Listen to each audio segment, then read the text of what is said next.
Miguel, good to see you. Look, let's start with some injury updates. Yeah. William Saliba, what have you got for us? I'm not going to be able to help you much today because we have another training session later on. Until that happens, we won't know what's going to happen with a few of the doubts that we have. Did he have any testing yesterday, though? What is the nature of his injury? Yeah, he had a little niggle, but I think it's going to be a matter of days. So let's see if he's able to do that tomorrow. So matter of days for William. Leandro? Matter of days as well. Matter of days too. Kai Havertz? Matter of weeks. Matter of weeks. I think so, yeah. So do you think end of the month? I don't know. Let's see how it evolves in the next few weeks. He's doing really well. He's doing stuff on the pitch, but I think he needs some time. And how's Gabby doing? Which Gabby? Gabriel. We have a lot. We've been one on the staff now. Yeah, sorry. The one on the treatment table right now. Big Gabby. Big Gabby is doing very well as well, but I mean, that's weeks as well. That's weeks. Okay, look, let's focus on Brentford. It's a busy week, it's a busy period for you. Is this an opportunity to rotate the squad, or is it a necessity to rotate the squad? That's an opportunity tomorrow at 7:30 p.m. Everybody, 7:30 p.m. kickoff to be at the Emirates, bouncing and putting energy to win the game. That's the opportunity that we have tomorrow. 7:30 p.m. Like animals, everybody at the Emirates to go again and beat Brentford. That's the opportunity. So you see this Brentford game as vital, massive, yes. In a busy week, is that a challenge for you as a coach to make sure players are motivated, knowing that what you've got to come Saturday lunchtime at Villa Park, then back to Champions League the week after? No, because our motivation comes from preparation and how we prepare for every game to try to be better than the opposition. And where we are in the league and what we are doing, I mean, I don't think we need any more motivation than that. And look, it's a vital fixture, but I talked about rotation. We've seen a lot of minutes for Declan Rice had a really busy week, full-on week. During Timber, exactly the same. Are they the sort of players that potentially you could rest them a little bit against Brentford? We try to manage every case, every individual in relation to how they feel in the context of the matches, but just with the only purpose to have the best options on the pitch and to come to be better than the opponent. That's it. Opportunity for Ben White tomorrow? Opportunity for everybody, as I said. Okay, let's talk about Brentford and their physicality. Physicality seems to have been maybe a bit more of a challenge for your side this year when we think about Stadium Light against Sunderland, a very physical side. Certainly what happened at Stamford Bridge on Sunday.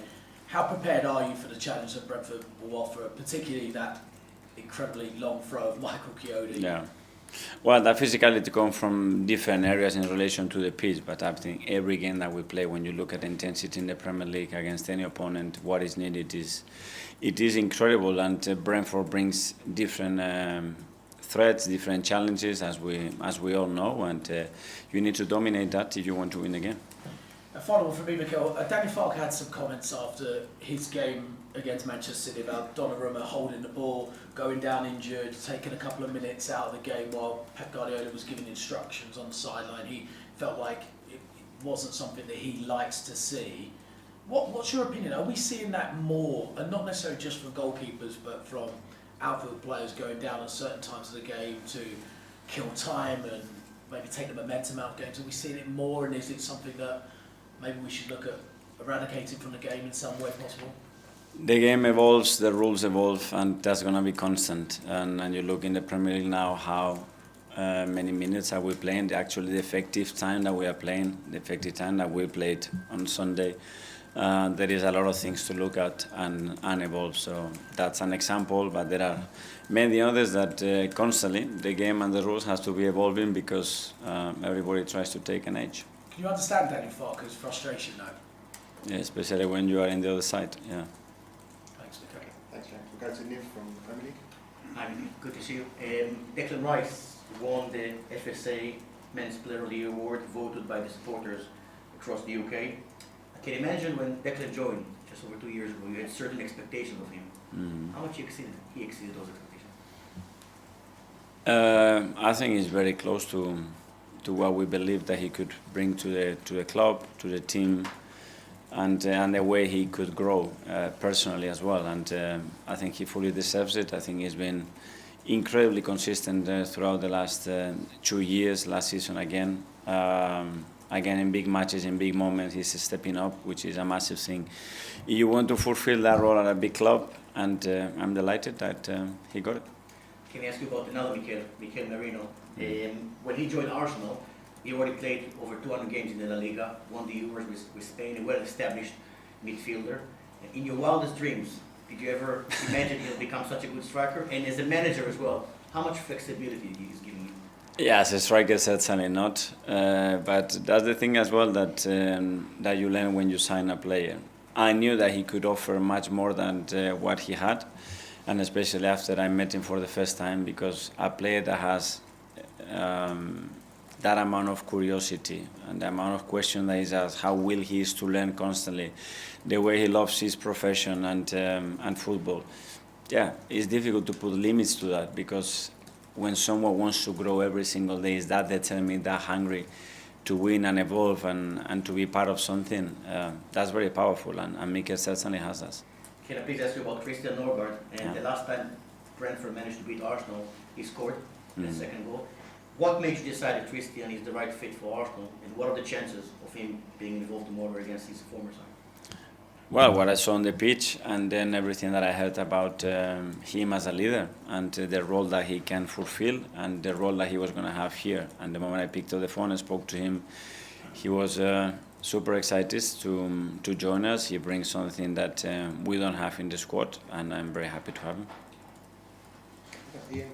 Hi Mikel, how are you? Very good, thank you. Goalkeepers, you've been speaking about how things are evolution regarding rules around goalkeepers. Your goalkeeper you brought in over 2 years ago now is approaching 100 Premier League games for you. Not a bad goalkeeper. It's an amazing goalkeeper, and yeah, it's a great story as well, and how it happened, because as well we tried to sign David much earlier. I think it was as soon as I arrived, almost, and he had to wait for another 2 years, and the start that he had and the journey that we had together, I think it's been phenomenal for us, and very happy to have him. We're playing this old team tomorrow. In terms of signings you've made, because you spent £100 million on Declan Rice, a lot of money on other players, pound for pound, is he the best signing you've made? I don't know. Very difficult question to answer, but it's certainly one that is taking us to a different level. And he's certainly a player that has brought something different to our way of playing. Both teams like to score from set pieces. Does that mean that we're not going to see too many goals from open play tomorrow? I don't know. But I don't know what team in the Premier League doesn't like to score from set pieces. You see that as a badge of honour then, rather than a criticism? Well, we just consider a goal against Chelsea on a set piece, and they scored 7 corners. We scored 8, no? So I think we should all be set piece teams, because we all score and concede from set pieces, unfortunately. Finally, just quickly about the fans, you said to make sure that they're on time for the game against Brentford. A lot of managers before the game, not on time, just before. Yeah, absolutely. A lot of managers this week have had to answer questions about maybe their fans being a bit more positive towards their team. Your fans at the moment are just ultra positive towards your team. They couldn't be any more positive, could they? Yeah, you can always be more, and especially when you play a different type of game, that's where you have to lift the standards, and the team the first, and ourselves as well, with the way we're going to play tomorrow, to lift everybody and make sure that we produce the same energy, atmosphere, and positivity around the place. Thank you. Good luck. Alex, BBC. Hi Mikel. I wanted to ask you about the injuries.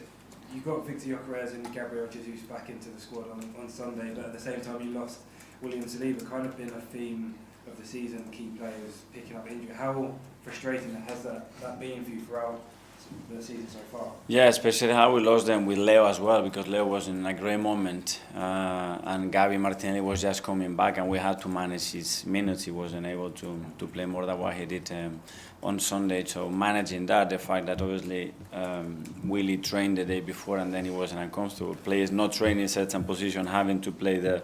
But again, the attitude towards it and the way the players are performing and giving absolutely everything they can to fulfill those absences has been the key of the season, because we have to deal with a lot already. And last season, those injury problems were probably the worst you've experienced in your managerial career. Did that prepare you for this season? Obviously, you have better squad depth, but what you learned last season, has that helped you to get through this tricky period? Yes, because this season has been worse in some areas, especially in the front line, and now what's happening with the back line. But yeah, I mean, we learned, and we were able to put that together, a squad that is much more reliable and have more options.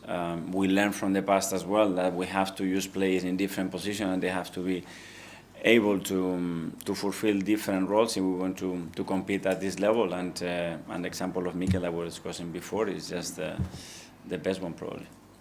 Simon Standard? Mikel, just on Kai, Julian Nagelsmann said a few weeks ago that he'd suffered a setback. Is that why he's not going to be back until possibly January? Is that what the issue is? Yeah, so he was doing everything. He could not go to the next level, and now it's looking like we have unlocked that, and we're all desperate to have him. I mean, it's a player that personally I love so much for what he brings to the team, but his character, his personality, I see him suffer being outside. His playing record is phenomenal. He's been always available, and I can't wait to have him back around the team playing, because I think it's going to be a massive boost for the team. And just on Declan, when he joined, you described him as a lighthouse. Mm-hmm. I just wonder how you would describe him now, and also you made a big point the past 6 months tying down all these key players, Gabriel, Saliba, Ethan Miles. Is he someone else on your list that you're looking at and thinking, I'd like to tie him down for 5 or 6 years? That's the way I perceived him, that he could potentially be a lighthouse, and now he's become a lighthouse, which is very difficult to do a big club like Arsenal, but he fully deserves that. He's done it with every step in the way. First of all, behaving, acting, and with performance and attitudes that are at the highest level. And yeah, he's one that I'm sure, myself for sure, the club for sure, I'm going to have him here for many years. Tom, football. Hi Mikel, you described the Chelsea game as a learning match. With the wins over Bayern and Spurs, well, you could almost describe the week as a learning week. And I'm curious what lessons you did learn from a week of really tough games where you nearly got 3 wins from 3 and came very close. Yeah. Well, starting from Spurs, I'm learning because I learned a lot as well about the international break again and what happened. For example, what happened with Gavi and how can we correct that and never happening again. Then we played a game in a way that again we have to learn, and watching them, you always learn from it. Bayern Munich brought different qualities, players that you don't see weekly, but we need the potential of it, and obviously what they were doing, and we took a lot from them, and the last weekend the same, and the amount of games that you have to play within a game, and what happened at Stamford Bridge in that sense, it's enormous, because something is the perception of what happened, and after it's actually what happened and why it happened. So it was a huge learning. And James touched on this earlier, but the aggressiveness that Chelsea showed on Sunday, it was similar, and it was compared almost to the aggressiveness that Sunderland also showed in their games. 2 games where Arsenal did drop points. I think teams are going to look at that and see a blueprint. Maybe if we're aggressive, we can maybe get something from Arsenal. So how do you have to cope with perhaps the future aggressiveness that you might face from other teams? I think every team in the Premier League, the first thing that they do is be aggressive. I mean, I don't think that's going to be something that teams are going to change at all. You take it to certain extremes, hopefully that will be looked after, like it should have been in the first action of the game on kickoff with Mosquera, but we have to deal, again, learn from it and use it in a better way, because we should have exploded what we had for a period of time. It wasn't 60 minutes because from 33 to 39 we didn't play, and then it was Piero and I played on the floor, and the next 4 minutes we didn't play, so almost a part of the second half. Thank you. Hi Mikel. I think around this time last year you mentioned with all these kind of games around the festive period, it's kind of hard to even get training sessions regularly, and I was just wondering, in those periods, do you have to kind of alter the way you prepare for games, and how does that work? Do you have to focus on something that's maybe a bit more mental than physical, and how do you kind of work around that? Yeah, there is a balance to it, obviously, and depending, sometimes we play 3 days after, sometimes 4 days after. Obviously, the schedule brings now a scenario that is 3 and 3. So yeah, we are used to it.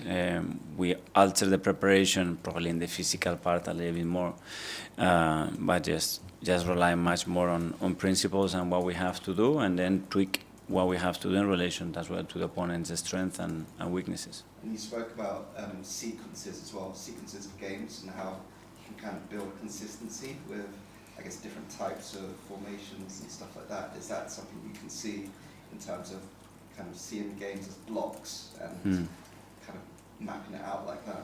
Yeah, sometimes yes, sometimes no. Sometimes you play against back four or teams that are very direct and rely or want to take the game everything to a restart or a set piece. Other teams that they are completely different. We face for a period of time a lot of back fives and low blocks. Then this block of 3 games has been different. So yeah, depending. Sometimes you are lucky that you say, okay, now for this period, this is going to help us for the next few games, and sometimes you just have to alter game by game. And just on Saliba, with his injuries this season, I think they've been quite random, it seems. Is that how you see it? Because I think with the Anfield one, it was a twisted ankle. Yeah. And then how's this one come about? You mentioned he was uncomfortable in training. Well, the ankle one, it was a really random and very unlucky action that kept him out for a few weeks. He tried at Anfield, he wasn't comfortable, and he had to stay away. And this one as well, very bizarre, but hopefully it will be a matter of days.